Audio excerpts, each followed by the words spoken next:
Hey guys, thank you for joining us again at Car System Installation. Today I'm going to show you a double DIN modification for a Porsche 911 Turbo 2003.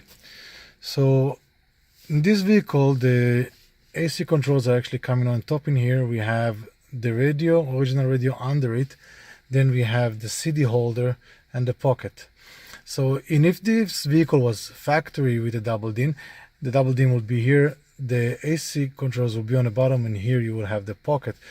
But in this case, because the pocket is already here factory, we didn't want to do any modification on it, so we only did modification on the AC, make it looks nice and clean, fit in the space, fit in the same spot, works as usual.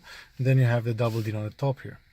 In this case, we have used the Pioneer AVIC W8400, which is a 7-inch system with CarPlay, Android Auto, Mirror Link. It has Apple CarPlay wirelessly, has Android Auto wirelessly for some compatible phones, and it's also a GPS. You can add a backup camera. In this case, we didn't.